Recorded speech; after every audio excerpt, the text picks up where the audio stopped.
أهلا بكم مشاهدينا الكرام في حلقة جديدة من ملفات. بغلق صناديق الاقتراع في الانتخابات الرئاسية الليلة عقب انتهاء المدة القانونية التي أقرتها الهيئة الوطنية للانتخابات للمصريين المقيمين بالخارج في الإدلاء بأصواتهم لاختيار رئيس جديد للبلاد من بين 4 مرشحين، بذلك تكون مصر على أعتاب مرحلة جديدة من تاريخها الوطني تستكمل الانتخابات الرئاسية بأداء المصريين بالداخل لحقهم الدستوري في اختيار رئيسهم القادم خلال أيام 10 و11 و12 من الشهر الجاري شهر ديسمبر.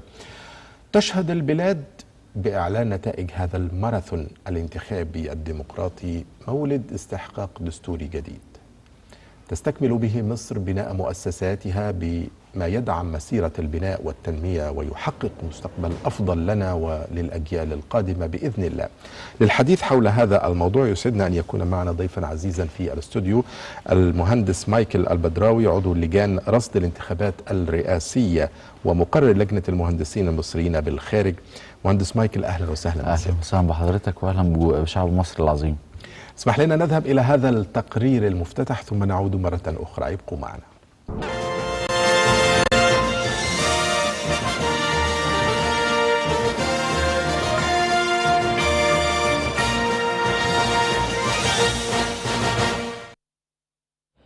تمثل الانتخابات الرئاسية استحقاقا دستوريا وواجبا وطنيا يتعين على جميع المواطنين المشاركة فيه بفعالية من أجل المساهمة في رسم خارطة مستقبل مصر واختيار قيادتها السياسية بإرادة حرة ومستقلة.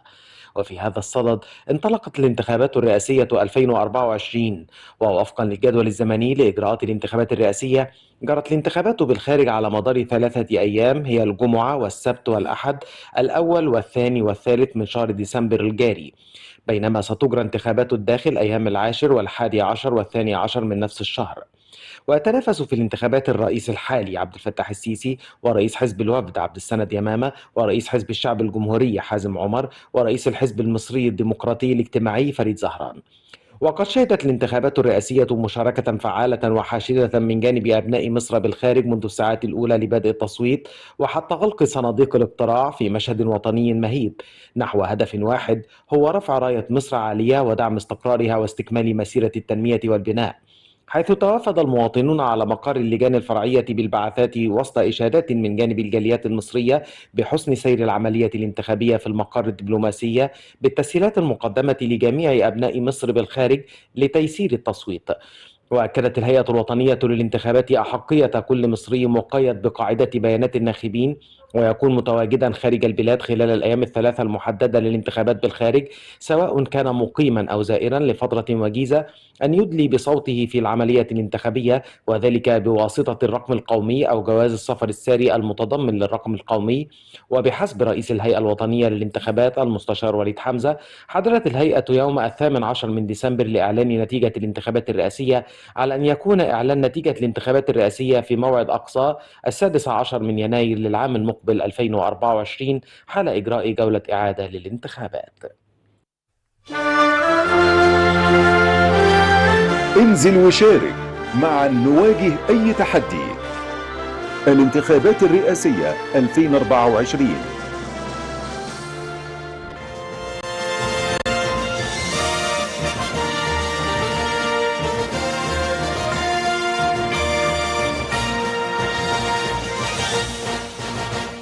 أهلا بكم من جديد، وأكرر التحية بضيفي الكريم المهندس مايكل بدراوي، عضو لجان رصد الانتخابات الرئاسية ومقرر لجنة المهندسين المصريين بالخارج. أهلا وسهلا باشمهندس مايكل. طبعا الليلة بتوقيت 9 مساء بتوقيت كل دولة من 121 دولة ينتهي الاقتراع. وبذلك 3 أيام من المتابعة لأداء المصريين في الخارج، ومن خلال الصور التي تردنا على وقع الأغاني الوطنية والابتسامات المصرية والاصطفاف أو الصفوف الطويلة. صحيح. في كل مكان في الدنيا قام المصريون بهذا الاستحقاق. صحيح. كيف تقرأ المشهد من خلال كل الصور وكل ما ورد من معلومات؟ اولا يعني بحب اشكر طبعا وطنيه وقوه محبه المصريين بالخارج للدوله. وفي جزئيه كده برضو نوجهها كرساله في الساعات المتبقيه برضو لحين وصلنا للساعه 9. اللي بيحصل ده عرس ديمقراطي، والعرس عدم حضورك فيه مش معناه ان احنا هنلغيه، انما معنى حضورك فيه اكبر بكتير، ان انت من اهل هذا العرس. فاتمنى طبعا يتم الاحتشاد خلال الفترات برضو الساعات المقبله، كل من يقدر يحضر لحد ما نقفل صناديق الاقتراع بشكل مباشر. خلال بقى اليومين اللي فاتوا يعني لحد ما ننتهي بهذا اليوم، احنا ابتدينا في الدول العربية كان شكل الإقبال كثيف نسبيا في الكويت والسعودية، البحرين، الإمارات. كان قليل نسبي شوية في أول يوم عشان خاطر ما كانش فيه الأجازة بتاعة نهاية أو العطلة الأسبوعية. ابتدى امبارح طبقا كمان للتقريرات اللي خارجة من وزارة الهجرة تقريبا تضاعف معظم الأعداد، يعني حتى الدول العربية اللي ما فيهاش الأعداد دي لا تضاعفت الأعداد. طبعا احنا كمان مشكلين غرف عمليات بنتابع بعلاقاتنا واصدقائنا، ولينا لجان موجوده في معظم الدول اللي نقدر نتابع منها، خصوصا الكثيره الكثافه. يعني احنا عندنا جاليه كبيره جدا في السعوديه 3 ملايين تقريبا، الكويت نفس الكلام، البحرين، الامارات. اتصور الجاليه الاكبر في الخارج هي في السعوديه. في السعوديه 3 ملايين تقريبا. عدد المصريين في الخارج قد ايه؟ يعني طبقا للاحصائيه الاخيره المنشوره من وزاره الهجره احنا تقريبا 14 مليون. ممكن يزيدوا بنسبة بسيطة بس في حالات السفر والمعاملات التجارية في الخارج في الوقت ده. في ضوء أداء ال3 أيام الماضية من الانتخابات، كم الرقم المتوقع أنه يصل من أداء المصريين في الخارج الذين قاموا بالفعل بالإدلاء بأصواتهم؟ هو يعني تقريبا خلينا نقارن بما سبق الاول عشان نقول الحادث دلوقتي هو غالبا التصويتات اللي كانت السنين اللي فاتت في انتخابات الرئاسه المصريين في الخارج كانت في رينج ال 150,000 ل 200، يعني لا تتخطى هذا الرقم. نتوقع حتى الآن الأعداد قد تقارب المليون بإذن الله، ومن ال 14 مليون ده رقم يعني ليس بالقليل، خصوصا برضه حضرتك تعلم ان هم يعني الجالية ما بتبقاش موجودة في حتة واحدة، مش كلهم حوالين البعثات الدبلوماسية لمصر. يعني دولة زي كندا مثلا كبيرة ومترامية الأطراف ابتدى فيها الشباب يجمعوا بعضيهم والجالية المصرية تجمع بعضيها على قد ما تقدر عشان يروحوا لأقرب مكان القنصلية وينتخبوا. إذا النسبة لا هي أضعاف ما كان في السابق، ونتمنى طبعا لما منتظرين طبعا هي نحن الآن في تمام 1:00 أو 1:00 يعني بعد منتصف الليل الآن، وأنا أتصور أنه إلى أن تصل الأرقام بدقة حول مشاركة المصريين الواردة من مختلف عواصم أو دول العالم 121 ستكون الرؤية اتضحت أكثر غدا، ربما على وقت الظهيرة أو مساء غد. لكن أنا يهمني أنه السياق الزمني الذي تجرى فيه الانتخابات، أولا هناك اضطرابات على كامل حدود الدولة المصرية، وهناك تهديدات تواجهها الدولة المصرية خاصة في اتجاه الاستراتيجي الشمال الشرقي، لكن لم يمنع ذلك من أداء هذا الاستحقاق وبمنتهى الثبات وبمنتهى القوة. وستأتي الأيام القادمة إن شاء الله الانتخابات في الداخل، هذا له مؤشر وله رمزية أكيد يا باشمهندس.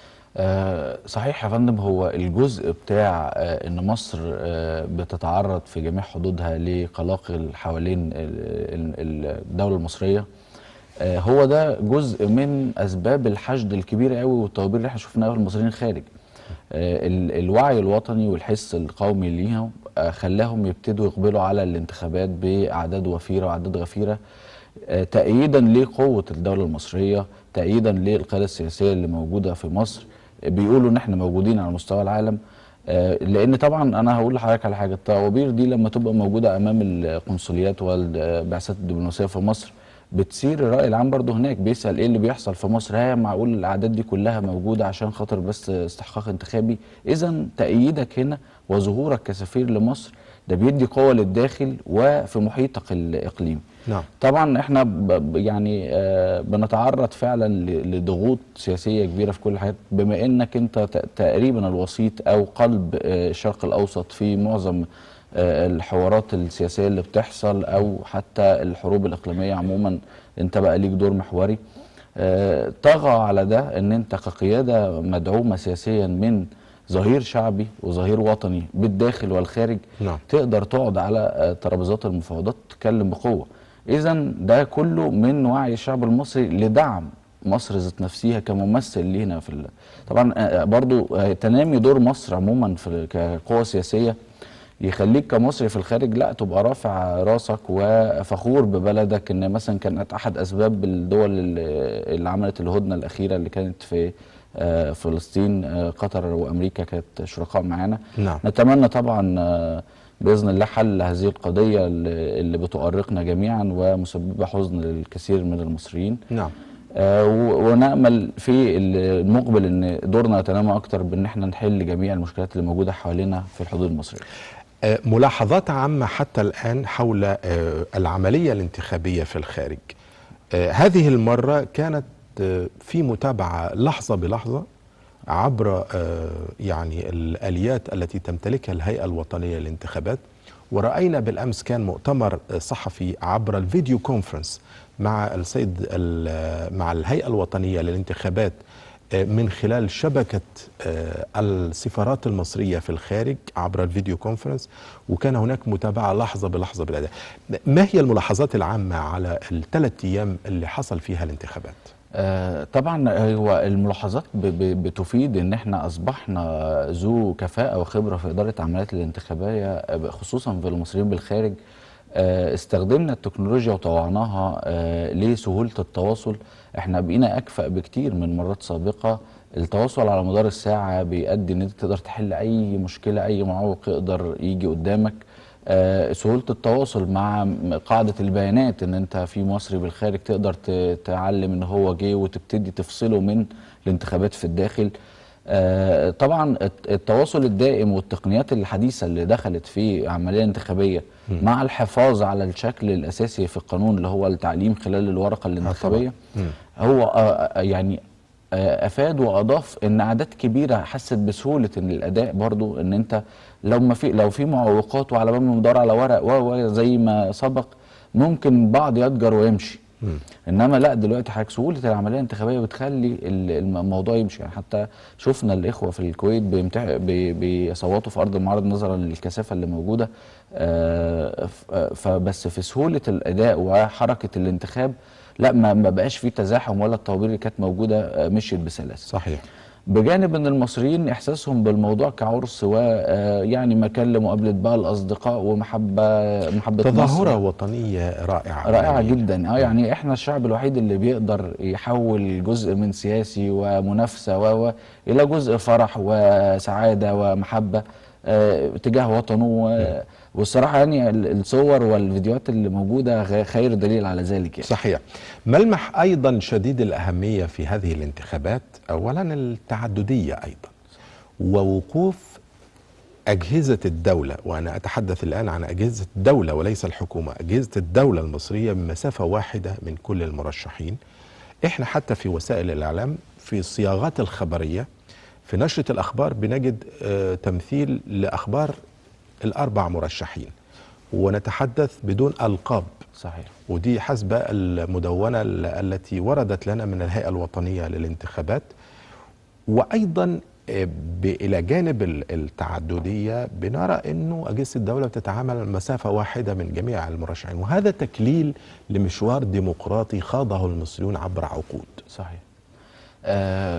بص حضرتك، الجزئيه بتاعت ان احنا على وتيره او مسافه واحده من جميع المرشحين، ده امتياز خدناه كمصريين من الوعي السياسي اللي احنا ابتدينا نتدرب ونتقنه. التواصل الكبير اللي حصل مع الشباب خلال الفترات السابقه من القياده السياسيه والحكومه المصريه اهتمت بان في شباب يكون عنده وعي سياسي. هو انت رايك في الاول والاخر مرهون بيك انت. نعم. مرهون بايديولوجياتك وفكرك وقناعاتك الشخصيه، انما كلنا هدفنا بقى مصر. وجود كيانات شبابية يعني قوية جدا في مصر حاليا، زي شباب قدرون، تنسيقية شباب الأحزاب والسياسيين، شباب عمال مصر، كل دول زخم شبابي رهيب وجد خلال الفترات السابقة، أيد يعني إيه تبقى موجود على الأرض وفي نفس الوقت على مسافة واحدة. أنت فكرك أنا مش هقدر أتجنى عليه، ولكن نقنع بعضينا، كلنا نعمل في الآخر لصالح هذه الدولة. نعم. إذا ما بقاش في وجود للتحيز في أي حاجة أو إن حتى حد يقول هذا الموضوع. لكن هو حياد إيجابي، نحن ندعو المواطنين كلهم بالمشاركة، لكن رأيك أنت حر في أي مكان. صحيح. والحياد الإيجابي ده برضو أنا هقول لحضرتك، هو يعني إحنا عندنا كمية منظمات مجتمع مدني ودولي بتراقب وتتابع الانتخابات، وخصوصا واحنا في مرحله المصريين بالخارج نحب نقول يعني المصري بالخارج ليس لديه او ليس عليه قيود في الخارج من اي حد او ممكن تقولها. اذا انت بتمثل ظهور روح الحياد المصريه. يعني ما حدش يقدر بقى في اي منظمات مجتمع دولي ولا حاجه يقول ان في ضغط على المرشح الفلاني او في اتجاه المرشح الفلاني. هذا الكلام غير وارد. وبالتالي ظهور كثافات الانتخابات بدون توجيه ومتابعة دورية من الهيئة الوطنية للانتخابات على الوضع السائر على طول بشكل مستمر يؤدي ان لا يعني حيادية الموقف وترك الرأي خاضع للمواطن المصري فقط هو ده الشيء او السمة او السدة الغالبة على كل الموقف او نعم. كيف تقرأ مشاركة الشباب المصري في هذه الانتخابات، سواء كان متابع ومراقب في كدوائر المراقبة للانتخابات والأداء الانتخابي أو التحضير سواء كان في الأحزاب إلى المشاركة الفعلية؟ يعني الاهتمام بالشباب ووجود مؤتمر للشباب خلال الفترة اللي فاتت، تأسيس الشباب في يعني مهرجانات ومؤتمرات سياسية وقيادية، اطلاعهم على الحياة العامة المصرية والمكاشفة الضرورية والمستمرة للأوضاع في مصر من الجهة الاقتصادية، من الجهة العلمية، من الجهة السياسية، خلت الشباب بقى عنده الانتماء بشكل أكثر للمشاركة في الوطن. والمشاركة دي من ضمن حاجاتها ان انت تكون بتشارك في الانتخابات المصرية ومتابعتها ورصدها. وجود كيانات شبابية زي ما قلت لحضرتك بالكثافة والقوة دي خلى بقى لا في طموح عند الشباب للوجود ومتابعة حق البلد ووضعها وقوتها. الشباب لأول مرة في فترات ما يتخذ منصة الدفاع عن الوطن وليس الارتكان للجلوس والسماع فقط. يعني دائما ما نشاهد في الانتخابات المرأة المصرية كبار السن هم اللي بيبقوا عاملين المتابعة أكتر. إنما حاليا لا، الشباب هو اللي بيتابعك. شوف السوشيال ميديا ومنصات التواصل الاجتماعي كلها كميات شباب كبيرة وجميلة كلها بتدعم الوضع المصري. إذا لا، الشباب المرة دي أنا أراهن على إن هو هيبقى الممثل الأكبر في هذا الاستحقاق الرئاسي سواء بالداخل أو بالخارج. طبعا هو الممثل الأكبر متوقع لأنه مصر 60% تقريبا من الشعب شباب. صحيح. وبالتالي أيضا الشباب هو من يقرأ المستقبل من شكل واقعي، وهو اللي يعني بيستشعر القادم في مستقبل هذا الوطن. نتابع هذا الحوار مشاهدينا الكرام بعد هذا الفاصل، نتحدث عن أيضا مشاركة المرأة كبار السن، المشاركة التي كللت في الخارج وستكلل بإذن الله خلال الأيام القادمة في الداخل. ابقوا معنا.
أهلا بكم من جديد. أعود لضيفي في الاستوديو المهندس مايكل البدراوي، عضو لجان رصد الانتخابات الرئاسية ومقرر لجنة المهندسين المصريين بالخارج، لنتحدث عن المشاركات التي وردت حتى الآن للمصريين في الخارج، المرأة وكبار السن، رغم أنه الطقس ليس بشكل جيد. صحيح. في كثير من عواصم دول العالم، خاصة في القارة العجوز أو في أمريكا اللاتينية أو في بعض الدول الآسيوية. صحيح. خلينا يعني نقول دايما وفي مجمل الأحداث، المرأة المصرية بتسطر دايما تاريخ في المثابرة والمناضلة، سواء في وهي كأم مصرية بتربي أولادها، أو وهي بتمارس الحياة السياسية في تجاه الوطن.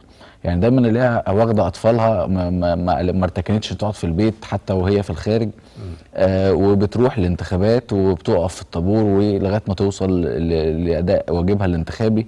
مدى الفرحه اللي بتبقى موجوده فيها ويعني الابتسامه دايما على الوجوه السيده او المراه المصريه، يعني بيديك دايما بريق الامل ان الاولاد اللي طالعين وشافوا استحقاقات سياسيه هم الشباب اللي جايين في المستقبل، وهكذا منذ السابق. يعني الشباب اللي موجودين حاليا هم اللي كانوا مع امهاتهم في استحقاقات انتخابيه سابقه. الشيوخ دايما ما بيبقوا ساعيين لدعم الوطن، لان هو باصص لاولاده وابنائه اللي موجودين، وهم الاكثر حكمه وحنكه في اتخاذ ما يدعم وضع الوطن في الخارج. علشان كده دايما لا تخلى صفوف الانتخابات من وجود المرأة المصرية أو كبار السن. صحيح. إن كنا نعشم وبنحس دائما الشباب، لأن هو الواقع اللي احنا بنعيشه ونأمل فيه في المستقبل ان هو يكون حائط الصد للوطن. عظيم. طبعا في إطار يعني تقييم أو وضع الملاحظات على أداء المصريين في انتخابات المصريين اللي عايشين في الخارج، بيأتي الحديث وليس من نافلة القول أن نتحدث عن وزارة المصريين أو وزارة الهجرة والمصريين في الخارج. وهذه الوزارة منذ أن تم استحداثها وهي تطلع بدورها، وأصبحت حلقة وصل قوية ما بين الوطن وبين الطيور المهاجرة في أقصى الأرض. صحيح. وتعاونهم على القيام أو تحقيق استحقاقاتهم الدستورية، سواء كان في الانتخابات أو في التواصل حتى مع الوطن أو في معرفة المشروعات القومية إلى آخره. صحيح. الصراحة القرار بتاع إنشاء وزارة الهجرة في 2015 يعني كان قرار حكيم جدا، لأن طبعا وزارة الخارجية لا نغفل دورها، بس كان الدور أكتر سياسي ودبلوماسي وليس دور خدمي. إنشاء وزارة المصريين بالخارج والهجرة ده الدور الخدمي اللي كان يفتقده المصري لربطه بالوطن، وبناء عليه الوزارة منذ إنشائها عملت خدمة المصريين بالخارج. حضرتك بمجرد ما تطلع على ابلكيشن أو شوية أرقام بالموبايل تقدر تقضي جميع الخدمات اللي أنت محتاجها. ثم بعد كده ابتدت تدي حوافز لدعم المصريين، منها موضوع استيراد السيارات، هي من المقترحين لي موضوع برضو موضوع حل مشكلة التجنيد للشباب. كانت مشكلة تؤرق عدد كبير من الشباب مش قادر يرجع وطنه لعدم أداء الخدمة العسكرية، بس هو مولود في الخارج. إذن حل مشكلة زي كده طبعا زود الانتماء بقى. الشاب اللي ما كانش قادر يوصل لبلده لا رجع وقعد واتفسح وشاف البلد. برضو في برامج تدريبية كتيرة اتعملت، حوالي 44 برنامج للتوعية بالأمن القومي المصري.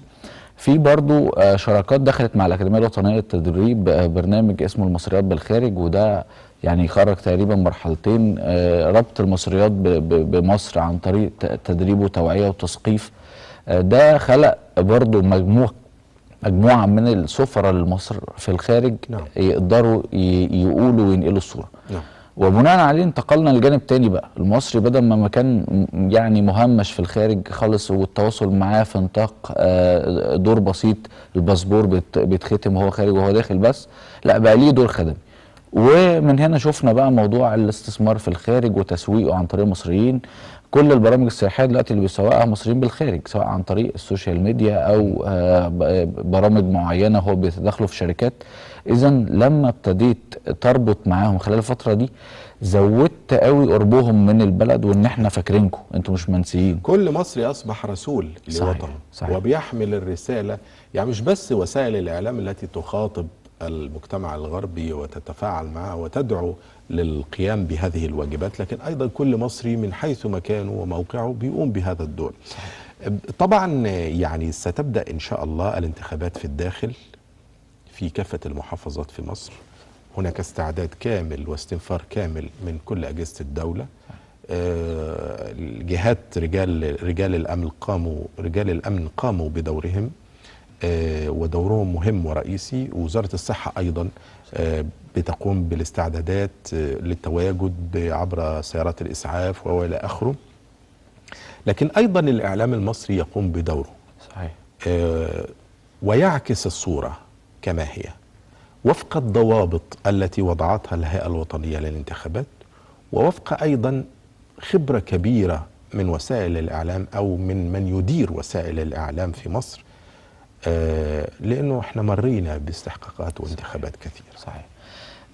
يعني الصراحة السائد في الجزء الإعلامي بالذات في موضوع الانتخابات الرئاسية هو الخبرة في إدارة العمليات الانتخابية، سواء من الحملات اللي كانت ابتدت للمرشحين الرئاسيين، ثم مرورا بالتلفزيون المصري والقامات اللي موجودة فيه من فكر إعدادي وفكر إذاعي. وجه أن أهمية الحدث وليس المنافسة في الحدث. نعم. لأن المنافسة في الحدث تخضع لبرامج الأشخاص اللي روجت ليها الحملات الانتخابية في الأول، إنما قوة ومتانة الحدث وأهميته لمصر روج ليها الإعلام المصري. ومن قنواته والجرائد الوطنية والقومية إلى بقى حتى صفحات السوشيال ميديا الرسمية للقنوات وللجرائد، مرورا بكل البرامج التوعوية. إذا الحشد الإعلامي المرة دي بقى حشد توعوي لمحبة الوطن والاستحقاق الرئاسي أكتر من كيفية المنافسة وأي دور تاني للمرشحين. نعم. طبعا يعني هناك دور تقوم به بعض الدوائر الشبابية التي تحمل مسميات كثيرة. صحيح.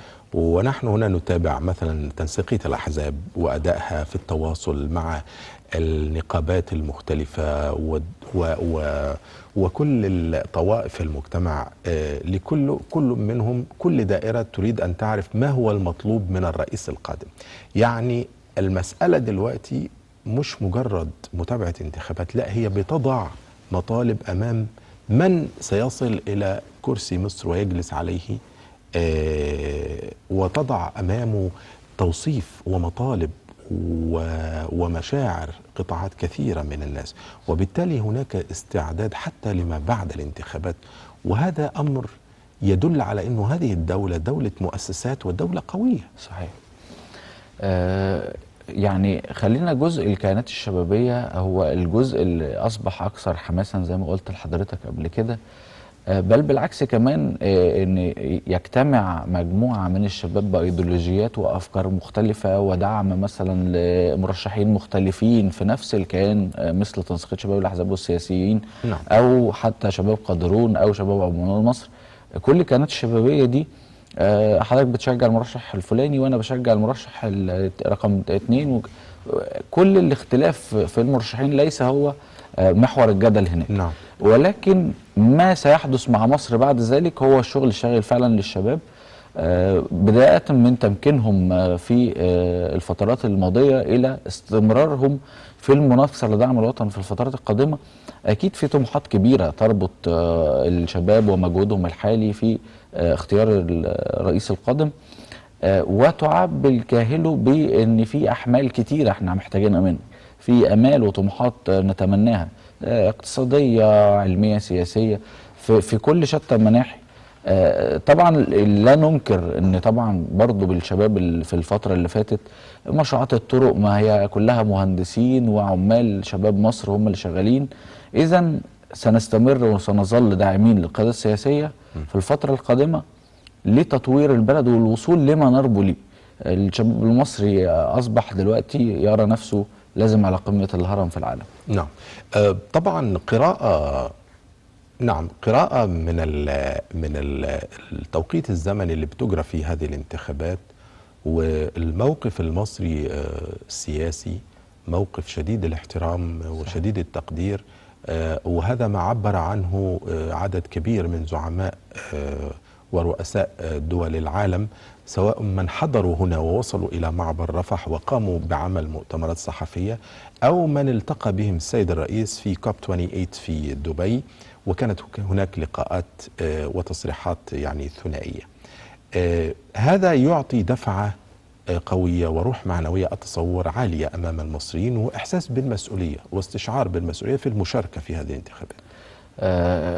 بالفعل يعني كل ما حدث خلال الفترات السابقة من منافسات واحتدامات سياسية على مستوى العالم أدت أن دور مصر بقى أصبح مرموق وظاهر وسط الدول، وبناء عليه حتى أثناء الدعوة في الكوب اللي كان فيها فخامة الرئيس لا حصلت اجتماعات ومشاورات جانبية كتيرة قوي مع دول كثيرة في العالم، لدرجة ان هو يعني الكوب المرة دي الظهير السياسي ليه اصبح اكثر شوية من الظهير التنمية المستدامة اكتر. صحيح. اسمح لنا ان نستقبل هذا الاتصال التليفوني مع معالي الدكتور جمال سلامة، عميد كلية السياسة والاقتصاد بجامعة السويس والمفكر السياسي. دكتور جمال، مساء الخير يا فندم. مساء الخير، وتحياتي ليك وتحياتي للمشاهدين. شكرا. ملاحظات سيادتك على أداء الانتخابات وأداء المصريين بالخارج، وقد انتهينا يعني الآن من متابعة هذا الاستحقاق عبر 121 دولة.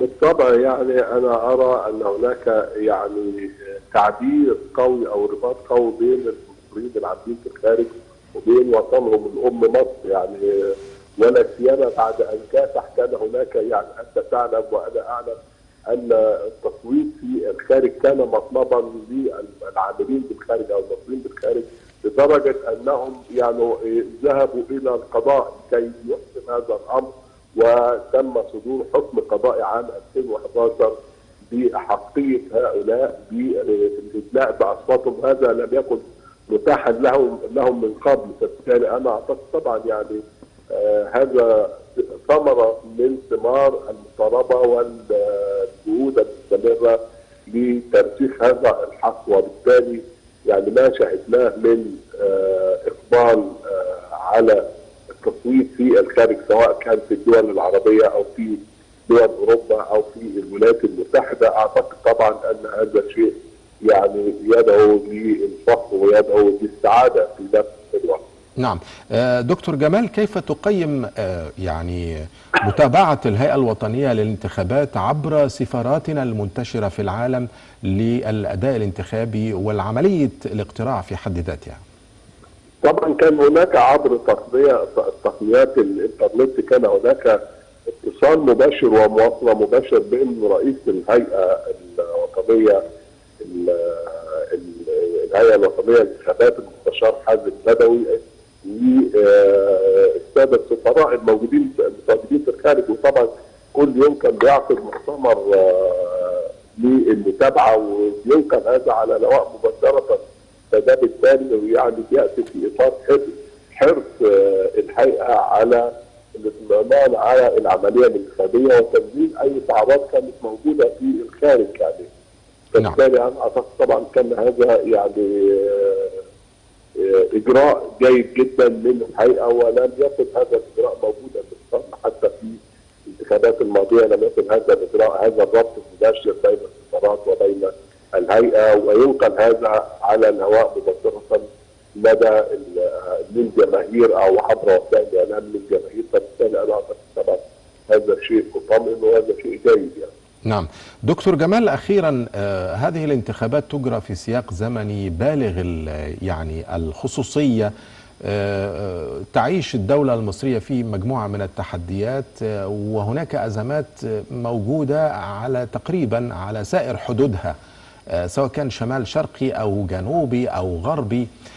في تقديرك كيف يمكن أن يستشعر المواطن أو هل إذا استشعر المواطن هذه التحديات مجملها أن يكون له أثر في حجم المشاركة في هذه الانتخابات هذه المرة؟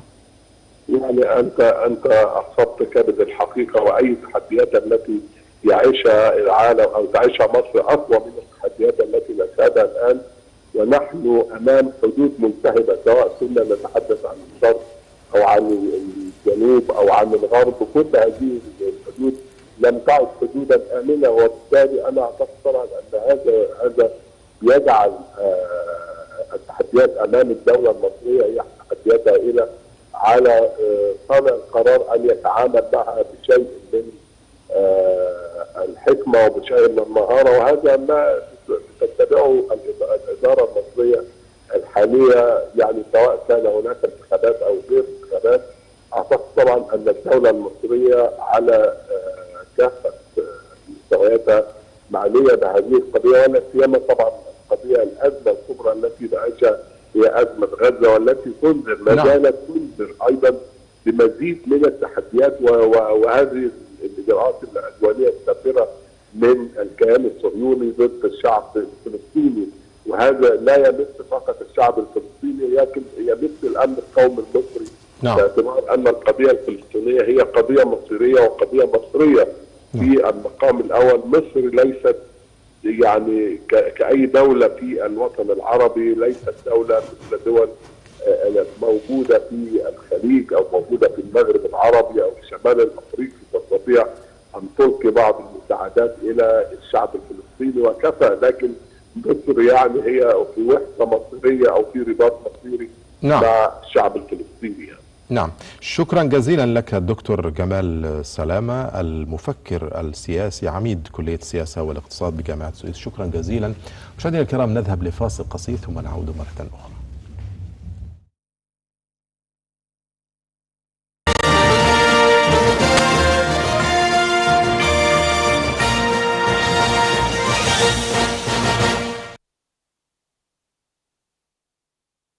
أي مواطن لازم يعني يشارك في الانتخابات، لأن ده حق دستوري. أيا كان يعني النزول للمشاركة ده بيبقى مظهر لينا قدام العالم، إن بيورينا قد إيه بتبقى فيه عندنا ديمقراطية في بلدنا، إن إحنا قادرين نوصل لمستوى نكون زي الدول المتقدمة اللي في أوروبا وأمريكا. إحنا مش أقل منهم في أي حاجة، وكل واحد من حقه ينزل يعبر عن رأيه ويشوف إيه الصالح ليه، مين اللي بينمي البلد، مين اللي بيساهم في انه بيرتقي بمستوى المواطن المصري. ده طبعا بيبقى له اعتبارات كتيره، لازم كل مواطن يكون حاطط في دماغه الهدف ده. احنا الحمد لله كلنا في ديمقراطيه الان دلوقتي، فلنا حق دستوري في ان احنا كلنا ننزل ننتخب بكل حريه وبكل شفافيه، ونتمنى طبعا يبقى في نزاهه في الكلام ده كله، انما دائما الحمد لله في ديمقراطيه وكل حاجه. أنا شايف إن إحنا لازم كلنا ننزل ندي رأينا في المرشحين اللي موجودين وننتخب الناس اللي موجودة، علشان ما ينفعش نسيبها كده، ما ينفعش ما حدش ينزل ينتخب والحاجات ديت. لازم كل واحد يكون له رأي، يكون ليه دور إن هو يحدد مين رئيس البلد ديت، ولازم برضو نختار أحسن واحد إحنا شايفينه من وجهة نظرنا يكون رئيس للبلد ديت. واجب على كل مواطن ومواطنة مصرية ان هو يشارك في العمليه الانتخابيه بالادلاء بصوته او بصوتها الانتخابي بكل حريه، يعطي الصوت لمن يريد بوعي، لان يهمنا الشعب المصري ان هو يعطي صوته بحريه، لان يكون في وعي. يجب على كل مواطن المشاركه في الانتخابات، ده لازم يعني يدلي بصوته، لان ده حق مكتسب، حق شرعي للمواطن المصري ايا كان وضعه الاجتماعي. فالمفترض او المفروض على كل واحد انه يمارس حقه الانتخابي، حتى ان كان رايه مخالف لاراء الاخرين، وده شيء ما فيهوش يعني ده منتهى الديمقراطيه. واحنا النهارده بنعيش افضل حالات الديمقراطيه اللي عشناها في مصر حقيقه. يعني المشاركه في الانتخابات الرئاسيه ده واجب، يعني علينا احنا كلنا ان احنا نشارك، سواء موافق او رافض او عامل، لازم اشارك في الانتخابات، لازم ننزل اذا اشارك اودي رايي، موافق معارض زي ما يكون، المهم لازم اشارك في الانتخابات الرئاسيه، لان ده استحقاق انتخابي انا كواجب كمواطن ان انا لازم اشارك فيه. المفروض على كل واحد، على كل فرد في الشعب ان ينزل ينتخب، لان ده حقه الدستوري وحقه كمواطن. واحنا اصلا بلدنا يعني الحريه والديمقراطيه وكل سياساتها فوق ما حد يتخيل.